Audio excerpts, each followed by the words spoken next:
जब कोई जीव इस संसार में जन्म लेता है तो उसके मस्तिष्क में पूर्व जन्म की सभी स्मृतियां शून्य हो जाती हैं। इस नवजात अवस्था में वह एकदम नई शुरुआत करता है जिसमें उसे किसी प्रकार का ज्ञान नहीं होता। इस समय वह किसी को पहचानता नहीं है, ना ही किसी से परिचित होता है और ना ही किसी चीज का उसे बोध होता है। ऐसा कहा जाता है कि जन्म के तुरंत बाद ही नवजात शिशु रोना शुरू कर देता है। इसके पीछे कई धार्मिक और वैज्ञानिक कारण दिए जाते हैं। हिंदू धर्म के अनुसार हिंदू धर्म के ग्रंथों में नवजात शिशु के रोने के पीछे एक गहरी आध्यात्मिक और पौराणिक मान्यता जुड़ी हुई है। विष्णु पुराण और अन्य शास्त्रों के अनुसार जब बच्चा गर्भ में होता है तो उसे अपने पूर्व जन्म का ज्ञान और जीवन का वास्तविक उद्देश्य का आभास रहता है। इस अवस्था में वह उस सर्वशक्तिमान और दिव्यता से जुड़ा रहता है और उसे जीवन और मृत्यु के रहस्यों का ज्ञान होता है। लेकिन जैसे ही वह गर्भ से निकलकर इस सांसारिक जीवन में प्रवेश करता है तो यह ज्ञान उससे छीन जाता है।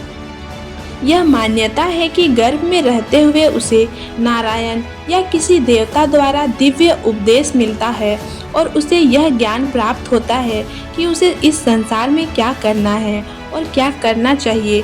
लेकिन जब वह इस धरती पर आता है तो मृत्यु का देवता यमराज या मानो उसे यह ज्ञान भुला देती है। शास्त्रों में इसे मायावी पर्दा भी कहा गया है जो इस भौतिक संसार का सत्य है और यह उसे उसी क्षण भुला देता है। जन्म लेते ही उस दिव्य ज्ञान के खोने से वह दुखी हो जाता है और उसके रोने का कारण यही बताया गया है कि उसने अपनी दिव्य स्मृतियां खो दी हैं। इसके अलावा एक अन्य मान्यता यह भी है कि जब बच्चा जन्म लेता है तो वह सांसारिक माया, मोह, दुख और कष्ट में प्रवेश करता है जो उसे गर्भ में नहीं होता। वह एक प्रकार से मोह और बंधनों के जाल में फंसने जैसा अनुभव करता है। इसीलिए वह संसार में आते ही दुखी होकर रोने लगता है। हिंदू धर्म के अनुसार यह एक प्रकार की जन्मजात पीड़ा का प्रतीक है जो हर आत्मा को झेलनी पड़ती है। इस्लाम के अनुसार इस्लाम में भी बच्चे के रोने के पीछे एक आध्यात्मिक कारण बताया गया है। इस्लामिक मान्यता के अनुसार जब कोई बच्चा इस दुनिया में जन्म लेता है तो शैतान उसे गुमराह करने की कोशिश करता है और इस कारण वह उसे परेशान करने के लिए छूता है।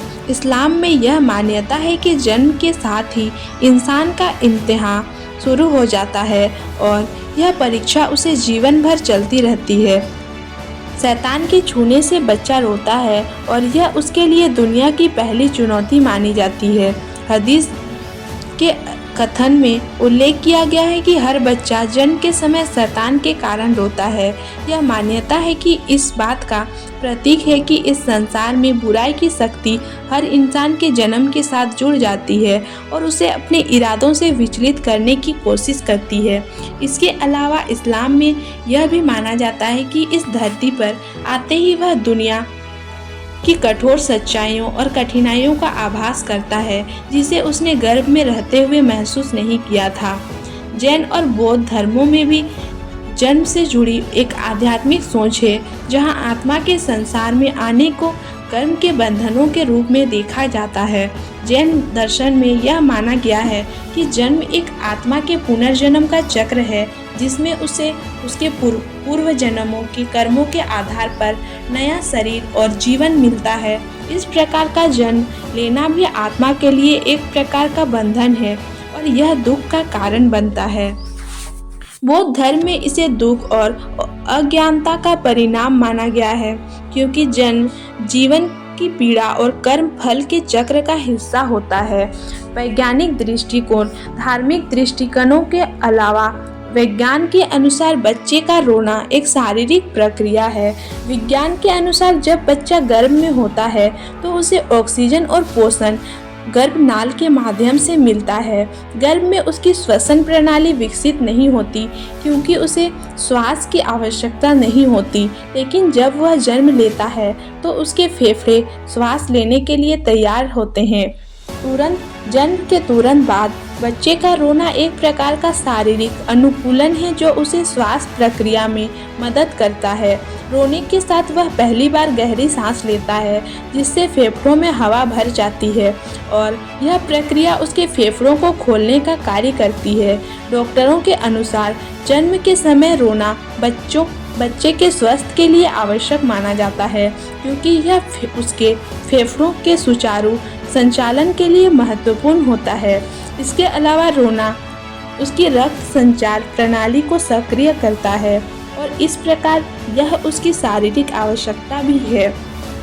अतः धार्मिक और वैज्ञानिक दोनों दृष्टिकोणों से नवजात शिशु के जन्म के समय रोने के विभिन्न कारण माने गए हैं। धर्म के अनुसार यह रोना आत्मा के लिए जन्म की पीड़ा का प्रतीक है और संसार की कठिनाइयों में प्रवेश का प्रतीक है। विज्ञान के अनुसार यह एक शारीरिक प्रक्रिया है जो शिशु के श्वसन और रक्त संचार के लिए आवश्यक है। धर्म और विज्ञान के इन दृष्टिकोणों से हम समझ सकते हैं कि जीवन के इस प्रथम क्षण में नवजात शिशु का रोना एक गहरे अर्थ को दर्शाता है। धार्मिक दृष्टिकोण इसे आध्यात्मिकता से जोड़ता है, जबकि विज्ञान इसे शारीरिक आवश्यकताओं से जोड़ता है।